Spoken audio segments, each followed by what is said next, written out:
नमस्कार, मैं हूं निशा शर्मा और आप देख रहे हैं राष्ट्रीय जगत विजन न्यूज। छत्तीसगढ़ की जेलों में अब कैदियों को भेड़ बकरियों की तरह ठूस कर नहीं रखा जाएगा। क्षमता से ज्यादा कैदियों का भारी बोझ झेल रही प्रदेश की जेलों की व्यवस्थाएं जल्द ही पूरी तरह से हाईटेक और मानवीय होने जा रही है।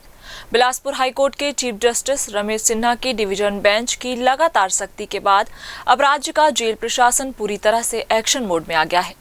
मंगलवार को जेलों की अव्यवस्था और ओवर क्राउडिंग मामले में हुई अहम सुनवाई में जेल विभाग ने साफ किया है कि प्रदेश में मॉडल प्रिजन मैनुअल 2016 को बेहद कड़ाई के साथ लागू किया जा रहा है।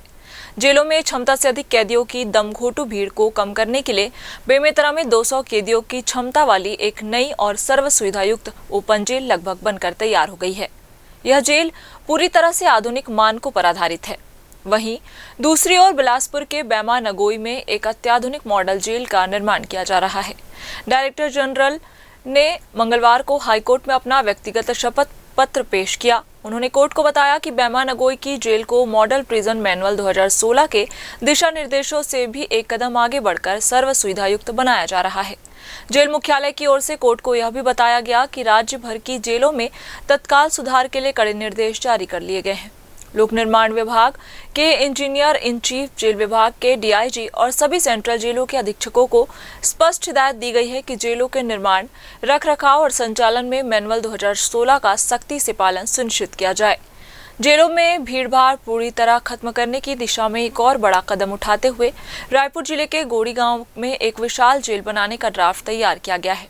शुरुआत में 1000 और फिर 4000 कैदियों की क्षमता वाली इस मेगा जेल के निर्माण के लिए राज्य सरकार से जरूरी बातचीत और पत्राचार जारी है। इसके अलावा कोर्ट को यह भी अवगत कराया गया है कि मैनुअल के स्पेसिफिकेशंस को ध्यान में रखते हुए अब तक करीब 4000 बंदियों को रिहा करने जैसी अहम प्रक्रियाएं भी अपनाई गई है।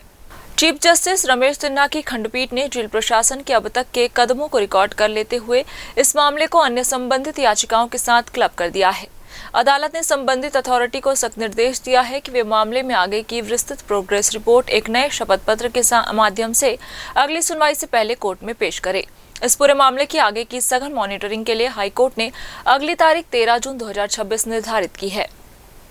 इस खबर में बस इतना ही। देश प्रदेश की खबरों से अपडेट रहने के लिए हमारे चैनल को सब्सक्राइब करें और नई खबरों के नोटिफिकेशन के लिए बेल आइकन जरूर दबाएं। नमस्कार।